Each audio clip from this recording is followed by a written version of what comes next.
Hey everyone, Internet PCS book reader here. Today I want to talk about Yumi and the Nightmare Painter by Brandon Sanderson. I usually avoid Brandon Sanderson's book just because there's too much of them. He is mostly known for his series and currently my reading series phase is mostly behind me. I got really bored when I'm reading young adult now and most long series usually have that young adult quality that can make them annoying to read once you recognize the pattern that is in most young adult genre. But I decided to get this book because one, the cover looks too good to ignore. Also, going on a little bit of tangent, when I look it up, the book even got really amazing alternate covers on them. So not only the US version which I got, but also this UK version and this Japanese version. They all look so stunning. But the main reason I got this book is because it is promoted as a beginner-friendly book to get into Brandon Sanderson's book, which since this is not part of a series, which is kinda true, but also kinda not true. It is true that this book is a one-off from many of Brandon Sanderson's one-off, but it is still part of the Cosper universe, a fantasy world that the author has created for his story and character. There's this image I found on Reddit from looking into the Cosper universe that can help put into perspective how vast the Cosper universe is. And for better or worse, it kinda shows in the story. You can only get the full experience of reading the book if you've read his previous books. Here is an example. At the start of the story, we are introduced to the main character known as the Painter. In the book, his look is compared to Faden that you can find on Roshan, which for those that don't know about them, is just word vomit so early in the story. But there are some context clues here and there for the most part to still understand what they mean, and these references don't have that much significance to the story anyway. So it doesn't affect you to the point that it's not readable.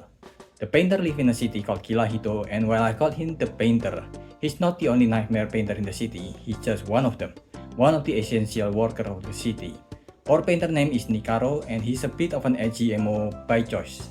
He wished that being a nightmare painter left him more room to be brooding, but unfortunately for him, just because their job involved nightmare doesn't mean they're all doom and gloom.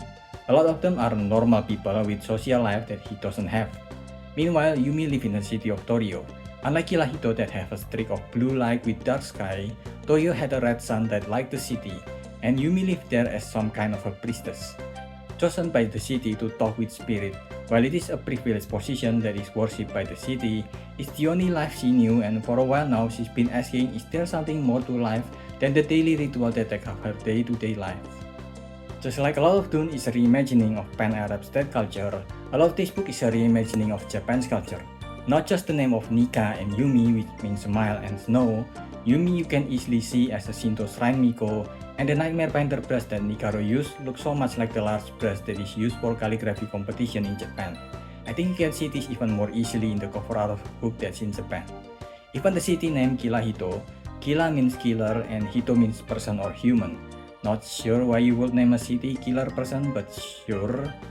On the other hand, Torio is a word similar to Tori, which means gate, a symbol of Shintoism that is still common in Japan nowadays. Both of Nikaro and Yumi's job had an aspect of art on them. Nikaro's job should have been more chaotic, going on patrol at night where everyone else has gone home looking for nightmare, ink-like creatures that are going after the inhabitant of Kilahito. And it is the nightmare painter's job to take care of these creatures, to protect the people of the city from them while they were asleep, by methodically putting them into their painting. Meanwhile, Yumi's job is to go on display in daylight as a spirit talker, stacking jobs while the city and the spirit watch in awe at the artistry of her stone stacking. The author's words, not mine. It's kinda cool when a story managed to put such simple concept like stone stacking into an integrated part of the story. And one day, because of Yumi's imposter syndrome, she tried her very best in her performance, calling spirit with her performance to fulfill the wish of the inhabitant of Torio, breaking records on how many spirit a spirit talker can summon. And I wanna talk about both of these characters first. Nikaro is edgy emo done well. Edgy characters usually needs to be either one of three options to make a good story. One is making them an irredeemable psychopath like Kira from Death Note. Option 2 is being so laughably edgy to the point of delusional, and if done well, it can be as fun as the main character in Eminence in Shadow. And the last option is making it into a defense mechanism to hide their insecurities like Nikaro. And for this to work, the world and the character in the story need to have some self-awareness to this character trait, which this one did a great job at.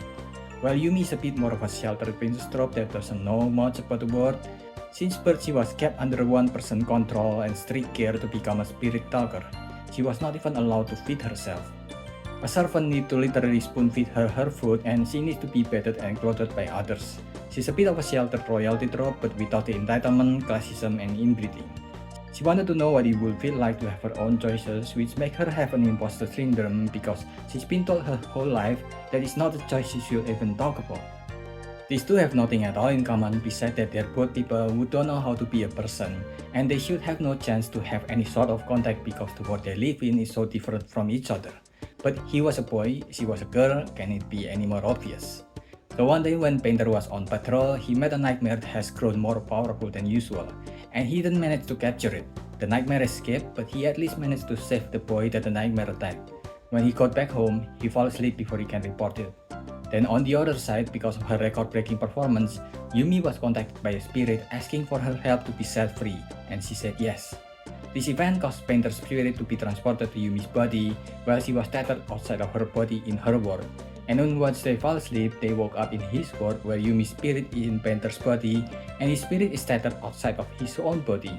This plot of the story forced these two characters to always be near each other, and their relationship grew from misunderstanding each other at the start, then having to tolerate each other's existence, and to getting to know each other better.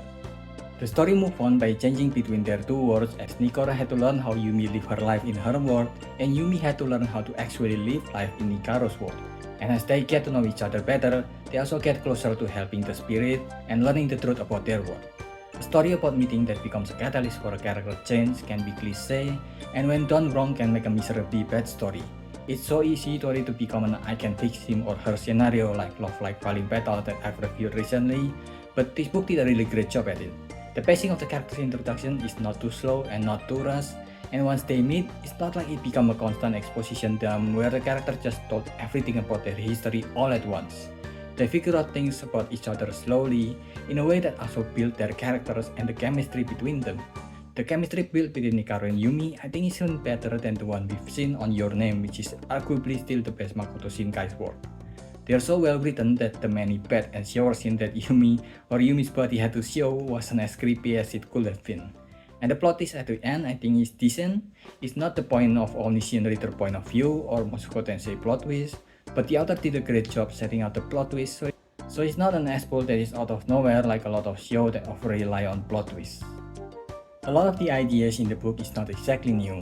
The swap what has been done in Freaky Friday and Makoto Shinkai's Your Name that I've mentioned, monsters that attack because they miss their own life is also a concept that has been done in many zombies and vampire stories. Even the plot twist around the end is not something new. But the story put its influence on its sleeve and focused on writing a good story, so it felt refreshing despite not exactly new. I give this a 4.5. What do you think? Let me know if I miss anything, so leave your thoughts in the comment below and subscribe to the channel. That's about it.